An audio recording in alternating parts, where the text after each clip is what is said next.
Semuanya Sobat Ambis dimanapun berada, kembali lagi berjumpa dengan Kak Dion. Kali ini kita akan coba membahas soal OSN ya, untuk kita mempersiapkan OSNK teman-teman tahun 2023 ini.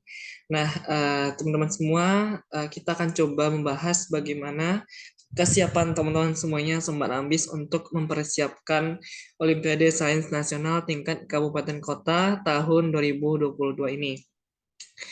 2023 ini, mohon maaf. Nah, teman-teman semua, kita akan coba bahas mulai soal yang biasa kita diskusikan, yaitu terkait dengan permintaan dan penawaran pasar. Misalkan dalam soal ini, terkait dengan kita langsung mulai di pembahasan soal nomor 11. Following pictures could shift supply curve except. Jadi di sini menjelaskan faktor di bawah ini yang dapat menggeser kurva penawaran kecuali. Nah, teman-teman, sini kita tahu seperti dalam pembahasan kita ya, bahwasanya kalau misalnya kita bahas kurva penawaran itu adalah kurva yang menggambarkan antara perubahan ya komposisi terkait dengan harga dengan kuantitas. Nah, ini sama permintaan penawaran, tapi sesuai dengan hukum penawaran, kita tahu bahwasanya penawaran itu dia semakin tinggi harga barang yang dijual, maka itu semakin tinggi jumlah barang yang ditawarkan. Makanya kalau misalnya kita bahas, kurva penawaran slope-nya adalah positif. Nah, bisa kita lihat dalam berikut gambar yang teman-teman lihat ya. Ini adalah kurva supply. Nah, sedangkan ini adalah sumbu vertikalnya price, harga, dan ini adalah kuantitas atau jumlah barang yang kalau misalkan penawaran berarti yang dijual, kalau misalkan permintaan yang diminta. Nah, teman-teman, kalau misalkan di sini ketika si supply berarti ini yang melakukannya adalah produsen ya. Pihak produsen yang melakukan penjualan atau penawaran ke harga atau barang kepada si konsumen, faktor apa sih yang mempengaruhi dia? Nah, pertama adalah ketika dia ingin menjual barang gitu ya. Di sini kita tahu produsen berarti dia menjual. Nah, dalam menjual pasti dia mempengaruhi berbagai macam hal gitu ya. Pertama, input price. Semakin tinggi kalau misalkan produsen penjual tahu gitu ya, harga kedelai makin mahal. Nah, kita dapat tahu bahwasanya jika kedelai mahal, pasti harga tahu juga mahal. Nah, ini turut mempengaruhi berapa satu buah tahu yang dijual oleh si produsen, sehingga input price mempengaruhinya. Changing teknologi, semakin canggih teknologi, maka dia semakin meningkatkan jumlah barang produksinya gitu ya. Dia menggeser ke sebelah kanan. Dan sebaliknya, semakin kurang bagus teknologi, maka dia menggeser kurva penawaran ke sebelah kiri. Future price expectation. Nah, ekspektasi harga di masa mendatang. Kalau harga tahun 2023 ini rencana mau misalkan atau akan terjadi resesi, maka ekspektasinya adalah harga meningkat, kebutuhan meningkat, maka dia bergeser ke sebelah kanan gitu ya, dan sebaliknya. Kalau misalnya kita lihat harga semakin rendah, maka dia bergeser sebelah kiri. Number of market supply, semakin banyak penjual, maka semakin menggeser kurva penawaran ke sebelah kanan, semakin banyak penjualnya, sebaliknya. Nah, yang bukan adalah changing of preference. Nah, ini changing preferensi ini maksudnya adalah preferensi dari si konsumen. Nah, maksud dari preferensi ini adalah atau minat gitu ya, minat selera. Nah, semakin tinggi minat konsumen untuk membeli barangnya, semakin tinggi juga permintaan. Tapi ini nggak ada hubungan dengan penawaran. Jadi ini bukan faktor yang pengaruhi penawaran. Jawaban nomor 11 adalah B. Nah, berikut sebelum habis kita akan melanjutkan pembahasan nomor 12. Dalam nomor 12 ini, sumbu vertikal dan horizontal untuk kurva marginal efficiency of capital (MSC) gitu ya, menunjukkan. Nah, ini dia menanyakan mana apa itu sumbu vertikal dan apa itu sumbu horizontal. Nah, kalau misalnya kita bahas di sini untuk kurva MEC ini, marginal efficiency of capital. Di sini dia menjelaskan kurva MSC itu, atau kita katakan marginal efficiency of capital itu adalah disebut sebagai kurva permintaan investasi. Artinya adalah faktor-faktor yang mempengaruhi peningkatan atau penurunan investasi itu apa. Yang tak lain adalah untuk sumbu vertikalnya adalah interest rate, inilah suku bunga. Semakin tinggi suku bunga, maka semakin rendah tingkat investasinya. Sedangkan ini sumber horizontalnya adalah jumlah investasi. Maka kalau misalnya kita lihat dalam fungsi investasi sama dengan fungsi dari interest rate gitu ya. Ada yang mengatakan I-nya I nominal gitu ya, suku bunga. Maaf, ini investasi ya. Ya investasi. Ya. Nah, faktor pengaruh investasi itu dipengaruhi oleh suku bunga. Nah, di sini dia hubungannya terbalik, berbanding terbalik. Makanya kita lihat ini bentuk kurvanya adalah seperti kurva permintaan. Semakin tinggi tingkat suku bunga, maka tingkat investasi akan semakin rendah. Karena kalau misalnya bunganya besar gitu ya, naik meningkat gitu ya, maka harus dibayarkan yang lebih. Maka orang-orang kalau misalkan bunganya meningkat, kita mau investasi, maka orang enggan untuk investasi. Misalkan meminjam uang 10 juta dikembalikan 20 juta. Nah, itu kan nggak mungkin gitu ya. Nah, makanya orang-orang enggan untuk berinvestasi. Artinya adalah investasinya turun. Dan sebaliknya ketika suku bunga rendah, orang-orang semakin meningkat. Wah, ini murah suku bunganya, artinya adalah bunga atau yang dikembalikan gitu ya, uang yang dikembalikan atau bunganya adalah semakin rendah, maka orang semakin minat untuk melakukan investasi sehingga investasinya adalah meningkat.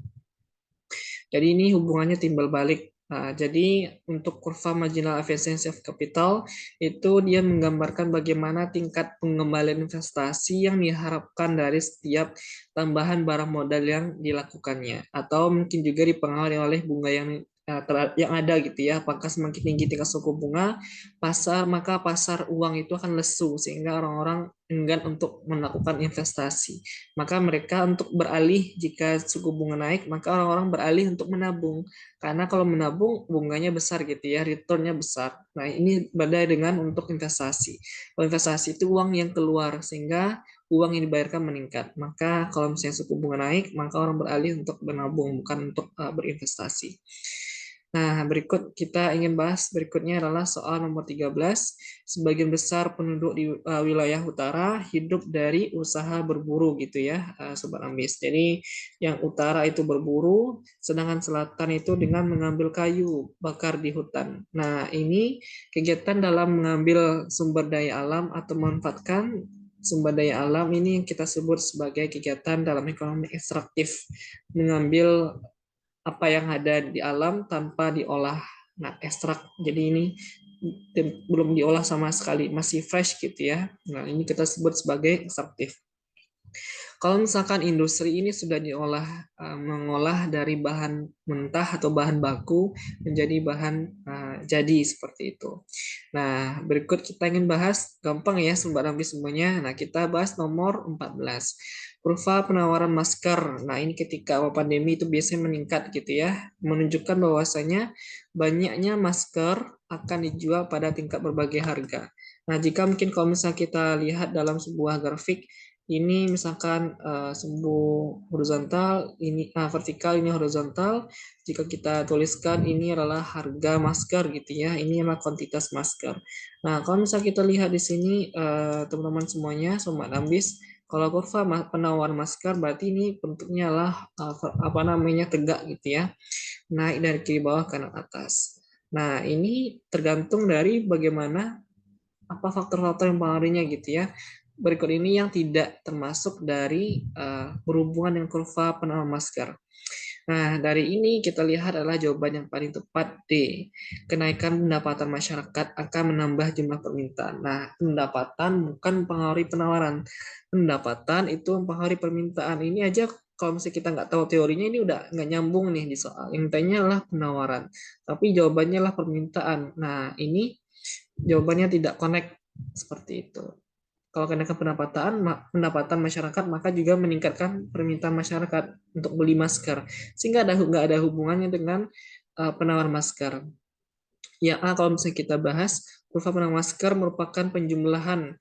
Nah, penawaran pasarnya adalah penjumlahan dari individu. Jadi, yang kita katakan dalam pasar itu tentu ada dari sekelompok individu. Maka jika ingin kita tahu kurva penang pasarnya, maka harus dijumlahkan berapa banyak individu yang ada dalam pasar. Misalkan ada 1, 2, 3, 4, 5, 6, nah harus jumlahkan semuanya, sehingga ini kita katakan namanya pasar. Ini benar untuk yang A. Jika terjadi penurunan harga, maka juga menurunkan penawaran. Nah, sesuai dengan hukum penawaran ya, ketika harga naik, maka jumlah yang ditawarkan juga naik. Seperti itu. Yang C, kurva penawaran masker memiliki slope yang positif. Benar, karena naik dari kiri bawah kanan atas. Dan terakhir, jika harga kain turun, produsen masker akan meningkatkan produksinya sehingga jumlah penawaran masker meningkat. Jadi jika harga kain turun ya, intinya adalah inputnya gitu ya. Inputnya turun, maka orang-orang untuk meningkatkan produksinya sehingga jumlah penawaran masker meningkat. Nah, ini benar ya, bergeser sebelah kanan. Ini faktor yang mempengaruhi penawaran diantaranya adalah input. Jawabannya adalah benar ini. Yang bukan di sini yang tidak tepat adalah D. Cukup gampang ya, Sobat Nabis semuanya. Nah, kita lanjut di pembahasan pada chapter ini yang terakhir. Sehubungan dengan titik keseimbangan pasar, manakah yang pernyataan tidak tepat? Nah, kita baca dari A misalkan ya, Sobat Ambis ini soal OSNK tahun 2021 ini cukup membuat kita beranalisa gitu ya. Perpotongan antara kurva permintaan dengan penawaran disebut sebagai titik keseimbangan. Nah, itu benar ya. Kalau misalnya kita lihat di sini, eh, apa yang termasuk dengan pasar itu adalah berpotongnya antara permintaan dengan penawaran. Kalau misalnya kita gambarkan, ini adalah harga, ini kuantitas, ini study supply, ini adalah demand. Dan kita gambarkan di sini teman-teman semuanya, ini P, ini kuantitas. Nah, inilah kita katakan namanya pasar bertemunya antara pembeli dengan penjual, permintaan dengan penawaran, inilah harga keseimbangan, dan ini adalah kuantitas keseimbangan. Ini kita katakan namanya equilibrium pasar gitu ya. Equilibrium market. Jadi A benar. Peningkatan jumlah penduduk berakibat pada bergesernya keseimbangan kanan karena terjadi kenaikan harga. Benar nggak ini, teman-teman? Nah, peningkatan jumlah penduduk ini yang mempengaruhi permintaan. Jadi kalau misalnya semakin tinggi penduduk, maka permintaan masyarakat untuk membeli barang kebutuhan semakin tinggi ya, karena jumlah orang yang konsumennya meningkat. Semakin tinggi konsumen, maka permintaan semakin tinggi. Nah, kalau permintaan semakin tinggi, maka ini permintaannya bergeser gitu ya, hanya permintaan yang bergeser. Misalnya di sini kita lihat permintaannya bergeser sebelah kanan. Nah, awalnya di sini, setelah itu berubah titik keseimbangannya jadi E2. Nah, ini E2. Sehingga kalau kita lihat di sini gambarnya adalah harganya naik, kuantitasnya juga naik. Karena di sini pendapatan penduduknya bertambah. Sehingga terjadi kenaikan harga benar di sini ya. Sesuai dengan kita lihat jika permintaannya bertambah bergeser sebelah kanan, otomatis equilibriumnya berpindah naik ke atas, harga semakin mahal. Pada harga keseimbangan, jumlah barang yang ingin dan mampu dibeli oleh pembeli sama dengan jumlah yang ingin dan benar-benar dijual. Ini kita katakan namanya equilibrium. Yang ingin dibeli sama dengan yang ingin yang dijual. Terakhir, jika permintaan meningkat lebih besar dari peningkatan penawaran, maka titik keseimbangan bergeser sebelah kanan. Seperti ini ya. Ini sebelah kanan, tapi ini juga misalkan terjadi penawaran meningkat juga sebelah kanan, tapi proporsi yang besar adalah permintaan, maka mau tidak mau tetap meningkat ya harganya. Jadi di sini kita lihat jika permintaan meningkat lebih besar dari peningkatan penawaran, maka titik keseimbangan bergeser sebelah kanan. Awalnya di sini berubah menjadi bergeser atau bergerak sebelah kanan. Akibatnya harga barang akan mengalami peningkatan. Jadi yang bukan jawabannya adalah E, yang tidak tepat. Perubahan selera masyarakat terhadap suatu barang mengakibatkan bertambahnya penawaran. Mestinya selera meningkat, maka itu meningkatkan permintaan. Karena orang-orang semakin ingin membeli barang tersebut, maka permintaannya semakin tinggi, bukan penawaran. Penawaran hubungannya dengan produsen, bukan si konsumen. Jadi jawaban nomor 15 ini adalah E, seperti itu. Nah, cukup gampang ya Sobat Nabis dimanapun berada. Demikian yang mungkin bisa kita sampaikan. Semoga bermanfaat untuk teman-teman di sini dalam mempersiapkan sebentar lagi atau dalam ke depan teman-teman dalam berhadapan nantinya di Olimpiade Sains tingkat kabupaten kota tahun 2023 nanti. Demikian, tetap semangat untuk terus belajar. Demikian, semoga kita ketemu lagi di lain kesempatan. Assalamualaikum warahmatullahi wabarakatuh.